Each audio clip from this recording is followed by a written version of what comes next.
What's up, people? What is up? Oh my goodness, I'm back. And it's been a while. I've been gone for a minute now. I'm back with the jump off. No, welcome back. So for those who don't know me, I'm Martina, and I've been starting this YouTube journey. Started back in May, really.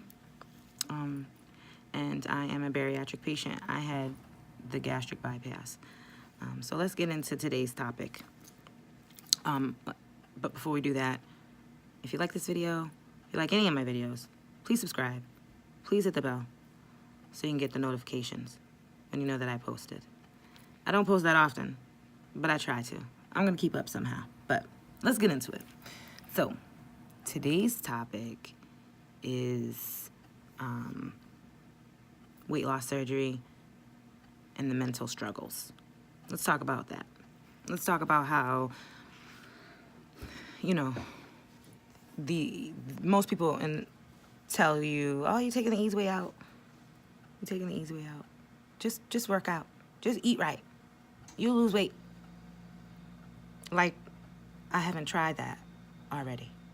Like, did you think that I just didn't try that? I didn't think about that first. I didn't think about dieting and exercising before I just did this. Yeah, no. That's a misconception. Most bariatric patients who go through the surgery have had years and years and years battling with obesity. So, most people don't believe or think that obesity is, or food addiction is real. That an addiction to food can be just as harmful and deadly as an addiction to heroin or crack. And it costs many of us our health. It's easy for someone else to say, well, then don't eat that. Limit your intake. That's why it's an addiction. It's something that we just don't have the control over. Well, as we think we don't have the control over. And it takes a lot of education. It takes a lot of mental working on yourself mentally to be able to get over the addiction. Or I wouldn't say you would get over addiction, because we have to eat. We have to eat. You know what I mean? You don't have to do heroin. Again, which is a very, very highly addictive drug. So you can live without heroin and crack, but you can't live without eating. You have to eat.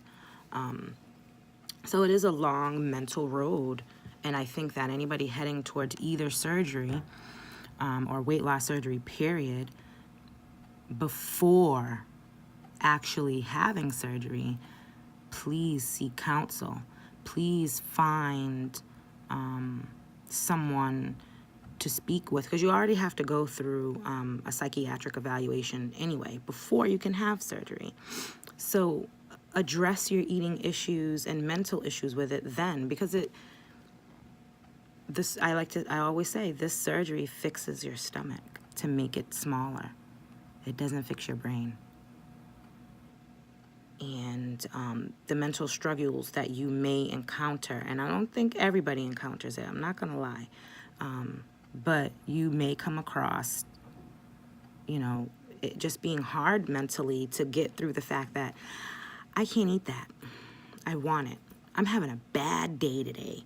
A lot of us eat, or I used to eat when I was angry, mad, stressed. It was an emotional thing, and I would just eat. I wasn't even hungry. I would just eat because it made me feel good. Because when you eat, dopamine is produced because it's pleasurable. And you want that feeling. You want to feel the pleasure. You want to feel good, especially if you're having a bad day or if you're having a hard time. You want to feel some type of good. And food is comfort because it produces dopamine, which is a pleasure neurotransmitter. I'm being very educational right now because I'm in school and I just learned about a little bit of that. But in layman's terms, pretty much, it's something that is produced that makes you feel good. So when you eat, you feel pleasure. We can't do that anymore after bariatric surgery. You have to find ways to cope with that stress that you're dealing with in other ways besides eating. So please be prepared for that. I'll tell you some of the struggles that I went through right after surgery. I couldn't enter the kitchen because the mental strain of knowing I couldn't eat any of those foods was hard. It was so hard to sit in front of my family who's eating everything that I couldn't eat. You know, the smells, the commercials, those were very triggering for me. And I had to be strong, and I had to grab onto something. I mean, for me, it was faith. It was prayer every night to get me through another day. For me, it was, I would do other things. Please do not take on this obsession, but I did watch a lot of YouTube videos, a lot of mukbang videos is what they're called, and it's people eating. Pretty much what those videos are, and if you're a YouTube person, you know, you've seen them. And it's people eating foods that you want to eat. And so I did develop such a obsession, and I'm like not on that anymore. I do still watch some of those videos because I do love to see certain things, but I did watch a lot of people eat.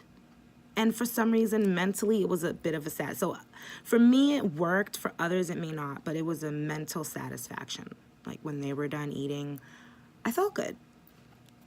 I mean, I could remember eating what they ate when it was me. So I felt okay. But that was like my way of getting through it. That's just my way. I don't recommend it. But for others, seek counsel if you need it. You know, deal with your traumas prior to surgery. You know, I was a sexual abuse victim, and that was one of the reasons why I gained so much weight. You know, I put on that body armor in hopes that it would limit the abuse I was going through, and I was wrong. Didn't do a damn thing. But so then I ended up stuck in this big, huge body and couldn't get out. So for years. And just the trauma, years after years, I just beat myself up and I grew. And once I actually tackled that trauma some years ago, it opened me up to be able to produce change in my life.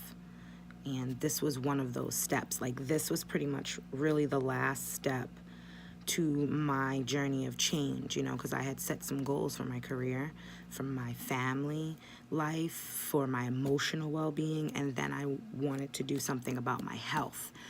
I wasn't ready then, so I tackled other stuff, like my education, being in school, better in my career. When I was ready, last year, I was ready. And I knew it was time. And I knew I had to do something because I couldn't even get up a flight of stairs. So tackle your mental traumas before surgery. Because I don't think if I had handled those things, I would have never been as creative as I was after, when I was struggling to just be around food. And even now, I still struggle with the fact that I gotta eat. And I'm not really, like, eating is a chore now. It's not an enjoyment for me.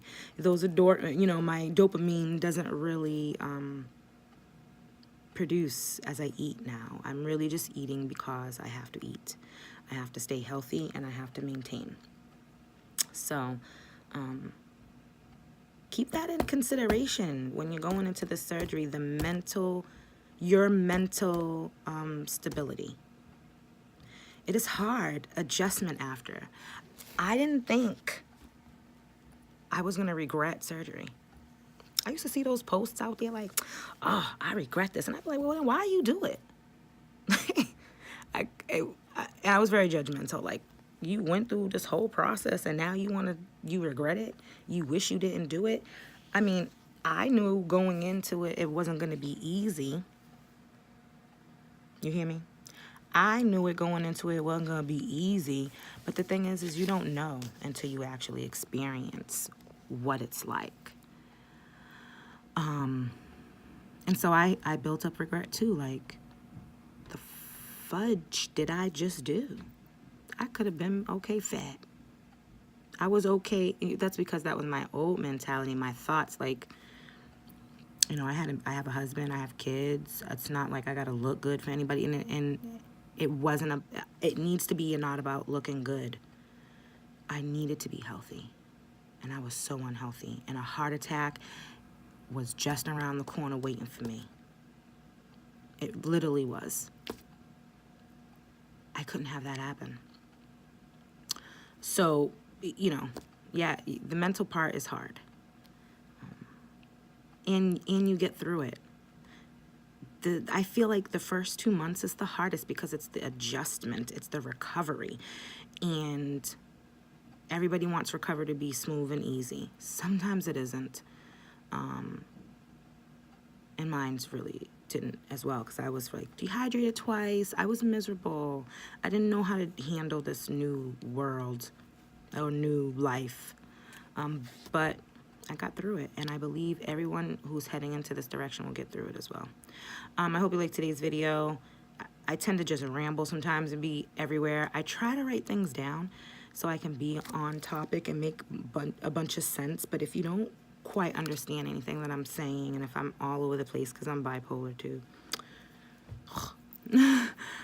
please, like, drop me a line at the bottom. Like, definitely leave me comments. Ask me as many questions as you want. You know, I like to put out this disclaimer. I'm not a medical professional. I did not study bariatric surgery. I did not go to school for bariatric surgery. I am just an experienced patient, 7 months experienced. So I'm not like an OG. I'm still a newbie in a sense, but I'm 7 months out. And I've been through this process, and so I like to share my experiences with you all, because this is how I started my journey, by watching other people who have shared, and they've eased my mind, like literally, like, okay, all right, you know. And even those who told me stuff about complications, I felt informed, and I felt like I would take this risk, even knowing some of the things I knew. So I felt like it's only right to do the same thing as I go on my journey, is to share as much information that I know with the rest of you lovely people.